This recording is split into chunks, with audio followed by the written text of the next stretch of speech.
Hey, what's going on, guys? I'm going to do a review for you guys, an opinion piece on de Souza's film America, Imagine the World Without Her. And I really enjoyed that movie, mainly because it puts America in a positive light, but it puts America in a positive light with facts. Okay? And de Souza talks about a French aristocrat, Alexis de Tocqueville, who wrote the book Democracy in America. He came as a visitor to America and went all across the country. Well, Alexis de Tocqueville said America is the only place in the world I know where people address the waiter as sir, as if he were a knight. That shows you how in America, a lot of times we judge people by what they do, not by who their father is.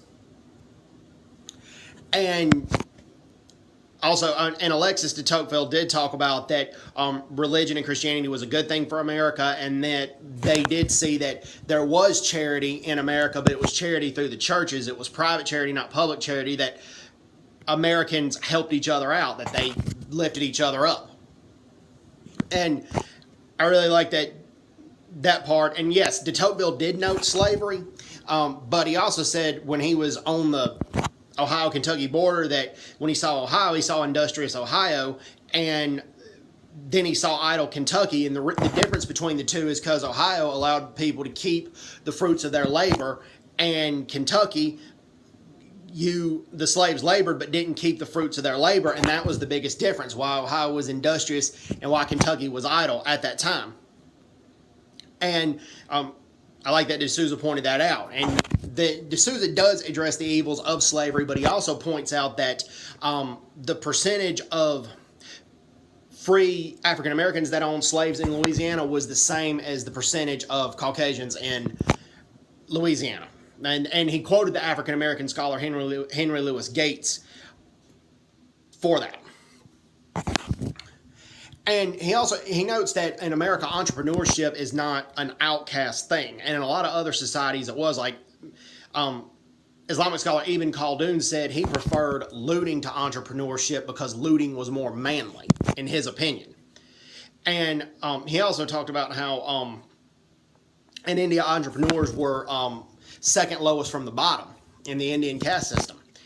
And that in America, we encourage entrepreneurship and innovation. And the reason that there are rich people in America, and they're like the reason Steve Jobs got so rich, is because he invented a product that people were willing to buy. Steve Jobs knew about technology and knew about the technological craze, so he invented a product that he knew people would buy.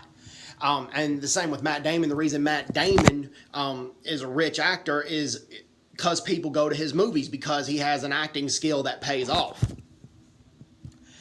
And that's what I enjoy about the movie. And yes, racism can still be a problem in America, and it's been a problem in its past, but he also notes that even when bigotry is a lot worse than it is now, Madam C.J. Walker, she became the first female millionaire in America, and he talks about her success story, and he wonders why radical leftist historian Howard Zinn doesn't ever mention Madam C.J. Walker in his narratives or anything of that nature.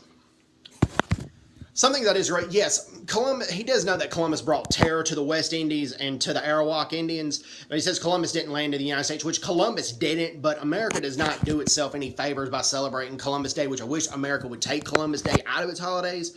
It's nothing I have control over, but to a certain extent, that's where I agree with Howard Zinn on when he does address the Columbus Day situation. He's like, yes, Columbus didn't land in the United States, but America celebrates Columbus Day, and which I don't think we should. So he does note that, but de Souza does not note that. Let me say this. Let me rephrase that. De Souza does not note that, and I wish he did. And that's the part of the movie that I highly disagreed with. He does note with Mount Rushmore, yes, where Mount Rushmore is, the U.S. broke the promise of the Laramie Treaty. But they offered to give the Sioux tribe $1 billion plus interest, but the Sioux has rejected that offer, and they want the land. But de Souza points out, is it their land? Because the Sioux took it from the Cheyenne, and the Cheyenne before that took it from the Arapaho, and the list goes on and on and on. So, yes, Caucasians took plenty of land from the Native Americans, but at the same time, Native Americans took plenty of land from each other within the history of the United States. And then, like he points out, his home country of India, yes, India was ruled by the British, but then before it was ruled by the Mongols, and at one point it was ruled by the Greeks. It's wrong to pin the British solely on that for oppressive rule in India. A lot of other groups did as well. And the Americans were not the only people to have slaves, okay? The Africans had slaves. The Native Americans had slaves. The Arabs in the Middle East had slaves. Slavery is a worldwide scar, but it existed in every corner of the world. It didn't just exist in America. Now, I will say this. There are a lot of other countries like Spain and the UK that ended slavery before the U.S. did, which I wish the U.S. would have ended slavery way sooner. And D'Souza does a point on that, and in that point I disagree with them on. But at the same time, you can't just pin it on America, because slavery has existed on every corner of the world, and it's not just America. And and like I said, I did not like that at all. I did not like that part. But he does note that Ellison, who was an African American plantation owner in South Carolina, he was a brutal plantation owner, and he engaged in the slave practice of breeding, and that was very sick. So it wasn't just Caucasian plantation owners that did things like that. African American plantation owners did that at times too. So it'd be wrong to blame everything on the white man for that. I mean, it just would. So anyways, I highly encourage people to see the movie and then see what you guys think about it. And like I said, I highly recommend it. And before I let you go on that, it also talks about how how Hillary Clinton got to where she did is that she was an admirer of Saul Alinsky, and then Saul Alinsky was a professional con man. Okay, and his idol, Saul Alinsky's idol, was Frank Nitti, Al Capone's a guy who worked in Al Capone's mob. And Saul Alinsky influenced a lot of current Democratic politicians. I firmly believe, but he definitely did.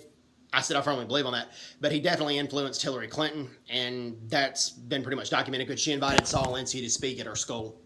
And that did happen, and that's something that needed to be addressed. But anyway, props to D'Souza for making this movie, and it really shows you that America's not the bad guys of the world. So anyways, hope everyone's doing well. Take care. God bless them. Bye-bye. Bye-bye.